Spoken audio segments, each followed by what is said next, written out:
Thank you so much for being here, and thank you so much for making it this far. I hope that you've been enjoying the series. I certainly have. And the goal is to really inspire you to cultivate joy through plant care with your family, and that is connecting with nature in a fun way indoors this winter. Now, this plant that we're going to be propagating today, I actually propagated it in the summer. And so you're going to see my summer footage pull up. This plant is called Aptenia Cordifolia, also known as baby sun rose, and also cat's tongue. Now, the interesting fact about this plant is that it's actually a succulent and it stores water within its leaf, which makes it extremely easy to propagate. Now, I'm going to pot this. I've been propagating this in water, and I'm going to post a video up here on why, if you've tried to propagate this plant in water, why it hasn't worked. But you can see on here, look at the roots now. The roots have grown quite a bit, and it definitely needs to be potted. This plant thrives so much better in soil because it's a succulent base, so it stores water. It doesn't necessarily need to be propagated in water. So what we're going to do today is I'm going to show you how to propagate this plant, and we're going to pot the cuttings. We're going to get, if we thought decorating was fun, we're going to start propagating. So I'm trying to think what's the best way. Maybe we can have table by table come up. So mom and dads, you all have a scissors on your table. But what we're going to do, you're going to see, we're going to do the stem propagation. And the stem propagation is we're going to cut from a stem. This Aptenia Cordifolia, also known as cat's tongue, is a plant that I first used at one of my children's propagation workshop at Patagonia, and I brought it home to continue nurturing and multiplying it.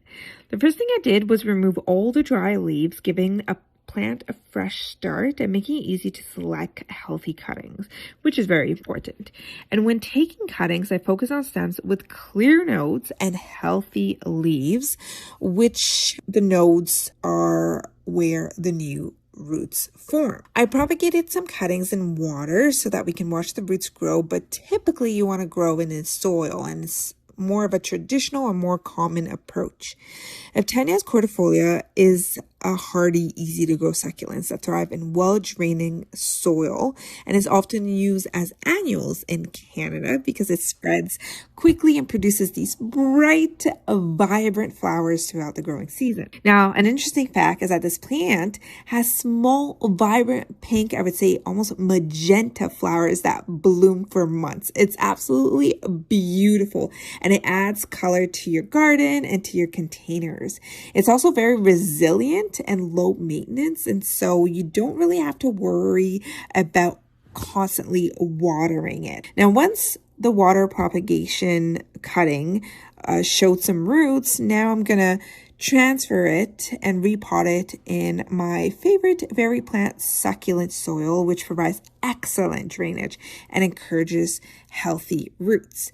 This process highlights how simple it is to multiply plants while keeping them healthy and vibrant. Honestly, it's just a wonderful way to share joy through propagation with families, beginners, or even your coworkers. One of the interesting things about propagation is that the children's able to see, or your child's able to see, the roots grow. A lot of time we plant something in soil and we don't see the behind the scene or underneath the soil, and these entire ecosystem that's happening, this entire scientific process that is happening underneath the soil. And so when we're propagating, your child's able to connect with nature in a very tangible way and seeing life grow, not only on the top, but from the bottom as well. And it's another way of learning plant science. And so if you've been loving this series, or you've been enjoying or finding value in it, please subscribe and hit that like button. If you have a plant in mind that you love me to propagate on the show, feel free to drop it in the comments. And even if you have a favorite plant, drop it in a comment. I'd love to connect with you. And I'll see you tomorrow for day 12